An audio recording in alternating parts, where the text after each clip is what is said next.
guys, it's Fultoncards here, live and direct from Brooklyn, New York City. Let's go one more time. For me today, 2023-24 SP game used. It would be box number 2 crew. Let's see what we can brew. So I did a separate standalone video, obviously on, the product, all the Bedard cards. Here I'll get right into it. Should be a quickie, but a goodie. Configuration, 6 cards per pack, 1 pack per box, 18 boxes per case, base set 1 through 280, including base, stars, all-stars, legends, and 80 authentic rookies. So a lot of rookies, hard to hit the guy you want to hit. Within a box break, expect your 1 auto or premium mem, 3 mems and or tech cards, and then 2 base or inserts. So let's get into it, guys. Let's get into it. I'm breaking this quickly after my first break, so I haven't seen all the cases open, so this is still fresh for me. I am interested in the HOF marks, the Hall of Fame marks, even if they're manufactured nameplates, whatever they are, because there is a Rogie Vachon, a Billy Smith, and a Steve Yzerman, and a Gordie Howe, and a Guy Lafleur, and it's just like anything with Guy Lafleur makes me happy, right? And I once hit a Jacques Plante manufactured a Letterman as well, right? So let's have at it. Let's go. So the back, so this is it, right? And we'll get our decoy and we'll see, is it thick? I don't think it's as thick as the last time. The last time it was crazy thick, right? So let's see, what is that? Did you see anything? It's a little bit thick in the middle, isn't it? Okay, well that could potentially be good. All right, so let's go, guys. Let's see what we can achieve. All right, so we'll go from the top. We'll go from the top to start. And it looks like a base gold, I'm guessing, all right? So let's take a peek. So it is a base, and it's Neil Pionk, and it would be numbered to, what is that, 117? I think it's 100 plus the draft year is how the golds work, right? So he's drafted in 2017, I'm gathering. So a nice gold base card, so a base parallel to start us off. We'll go from the top again, why not? And let's see who we have here. And we have another goal, and it's funny because in my last box, I plucked 2 reds off the hippity hop, off the skip and the pop, and it is 106. So I'm guessing and gathering again, Nick Backstrom, that his draft class was 2006. So there you go. All right, so 2 golds. So let's go from the bottom. I think we need some jerseys at this point. And we have a banner, the ho-hum banners, which people are, prone to complain about, and I understand it, I do. So this is an NHL expansion draft.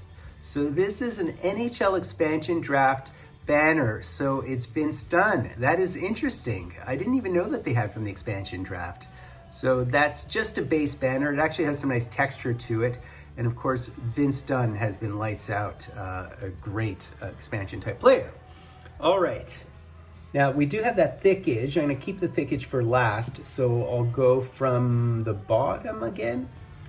And we have a new Grooves, and I was mentioning in our last break that Calgary is a good team, and we did in fact hit a new Grooves jersey. So a new Grooves jersey, and it's Coronado, who obviously is a great player. We expect some good things of him, and you can see the percentage under the video in terms of these base New Groove jerseys. All right, so they are 1 in 9, right? 1 in 9. So 1 in 9 would be what? It would be something akin to 11%, and then you have to divide by the amount of players to get that specific one. So it's probably a fraction of a percent, right? I probably detailed all that stuff in my description video, right? My preview video. So we have a red jersey of Gensel, so another vet jersey. So this is just a base jersey parallel. Again, a similar scenario. The vets are like 1 in 3, I think, something akin to that. All right, last card here. So this is a thicker one. So it could be a patch or it could be an auto. So we'll see in a second. So, cue the music, guys. And cue the music, cue the music, cue the music. And it is a Supreme patch. So I don't think these are autoed, I'm not sure. I think this might just be a patch. And we do have a vegan. We don't have a vegan. We have a Vegas Golden Knight, and we have Jack Eichel on our hands, don't we? And we have Jack Eichel. So that is a beautiful patch. I mean, this is as nice a patch as you'll get. So this is sort of one of the best type of patches you can get from the product. This would be game worn. It is numbered to 15. Numbered to 15, 7 of 15. So it is not a number to his jersey, obviously. Close, but no cigar. So you've received a trading card with Jack Eichel game use hockey memorabilia that has been certified by the Upper Deck Company as having been used in an official NHL game, right? I know people would prefer it if they, someone was saying, and he's right to a certain extent, it'd be really cool if they showed the entirety of the patch where it's from, and that they would, mention the date and when they played and all that. But I think that's a bit of too much transparency probably on Upper Deck's part, and it's probably would take up too much space and be very complex to do, particularly when you're dealing like vintage pieces they can save pieces of stick for multiple years if it's, like a lumbergraph or something like that. But this is really a really beautiful card. I have to say this is a beautiful, beautiful card. So we did receive a Supreme Patches patch. So this would be, I don't know how many of these patches they have in a case, but it definitely is probably a really, really nice one, huh? And it's Jack Eichel, a Stanley Cup winner, So that's basically it, guys. Interesting box of this stuff. And I get it if a lot of people are sidelines at these price points. That is a rational emotion and sensibility. On the other hand, think about the products from 2015-16, right? They go for like $900, $1,000 now. So, looking at the cards post-break and analyzing them post-break, to me doesn't make a lot of sense. That's not what you're paying for. You're not paying for the value of the cards. You're paying for the lotto ticket to participate in the Bedard lottery, right? And if you were to buy a couple of boxes, put a couple of boxes aside, and then later flip those boxes when they go for over $500, and they will because boxes will deplete, then you actually break even. So it's sort of the better way of looking at it. If you want to value cards and you want to focus on cards and getting value out of cards, you go directly onto eBay, right? And you would wait for Bedard's card to tank a bit if he has like a season-ending injury at some point, or if people start doubting him, he has an off season, then you go in and you scoop in and get all the cards you can.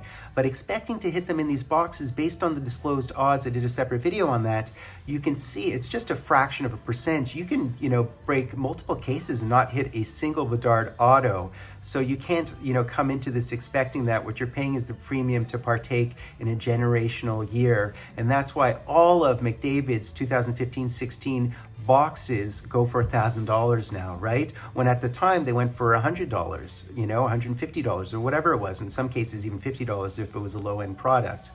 And if you're okay with the product and you don't want to pay $200 and the product makes sense at $80, $100, then buy products from 2020, 21, 21, 22 where they actually still cost $80 or $100. And then when you break the cards, it actually makes sense rationally to you, right? So you have to think holistically, right? You have to think about math psychology. And the math psychology in a generational talent year on release day, when the new products are coming out and his first cards are live, that math psychology needs a shrink. Right? That would be the best way of looking at it. It isn't rational. And, people think cards are investment. They aren't really. They really aren't, because the opportunity cost of not putting that into, buying a home near transportation and in actual companies and equities that have value and have sound foundation and fundamentals, this is just penny stocks. It's that, go up and down with, the parlance du jour and the groupthink du jour. These are penny stocks, guys. And yes, some rich people park money in these types of assets, but, they're not parking the lion's share of their money in this. Trust me on that.